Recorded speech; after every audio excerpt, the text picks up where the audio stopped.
some parts of education are moving towards personalization, and other parts, I would say the majority, 3/4 of the education world, are still firmly rooted in standardization and data and quote-unquote results.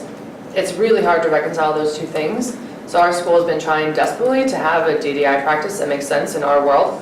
But if Hector is on migration and Ethan is on political geography, how do you hold them to accountable to whatever they're learning in like a real way that you can measure on a daily basis? So far I haven't found any kind of way to do that.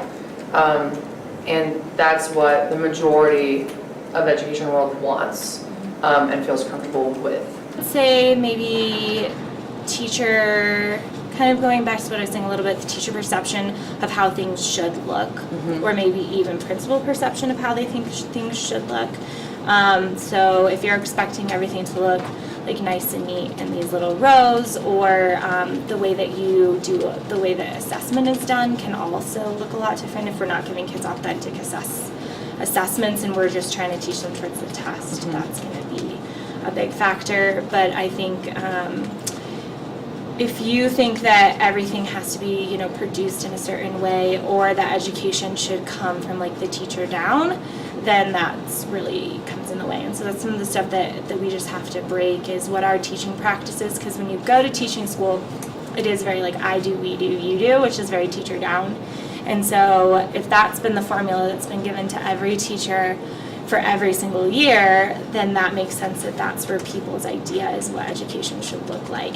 And so it's really flipping the whole idea of I do, we do, you do on its head. And it's really starting with the kids. It's kind of like, okay, you do, and let's kind of make paths for people along that, or let me give you something to help you with that, or maybe then you guys can go do this together.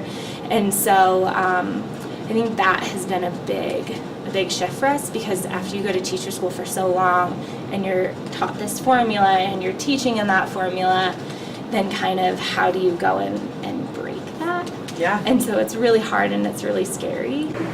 Standardized testing kills it. Like my poor children who are used to standing up, sitting down, sitting on yoga balls, laying on the floor, looking out the window, like when park comes they just have to. So I'm kind of worried about that transition. Like some of the rigidity of our schedule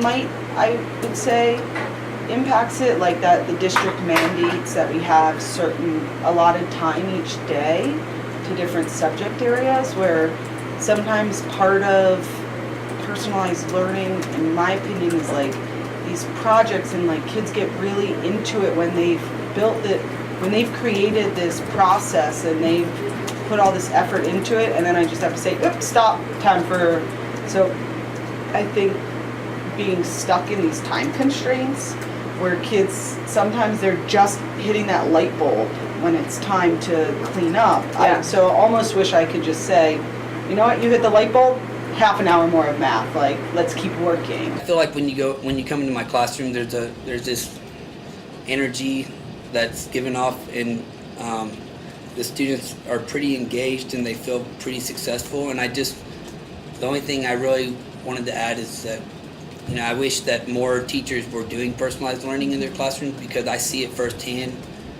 I see the way that the students feel, and they feel, you know, just so empowered. I just wish that was something I could have them set up for when they leave me. Because a lot of times I worry, well, they have all these options in my classroom. What's it going to be like next year? Sure. Because some other teachers aren't doing that, you know. Yeah. And the other big challenge, I think, too, is like, okay, so where do they go from here? You know, if I do what I really want to do with kids, where is that work going to be honored as they move into middle school? Because I love you middle school, high school teachers, if you watch this interview, I really do. I couldn't do your job, I appreciate what you do. But then they go back into a classroom where they're supposed to sit in a desk and listen for an hour. And if my learning style, if I have a hard time auditory processing anything, now I'm right back to where I was before I walked into 5th grade, and I'm again being told over and over again by the structure of this classroom that the way that I learn does not fit.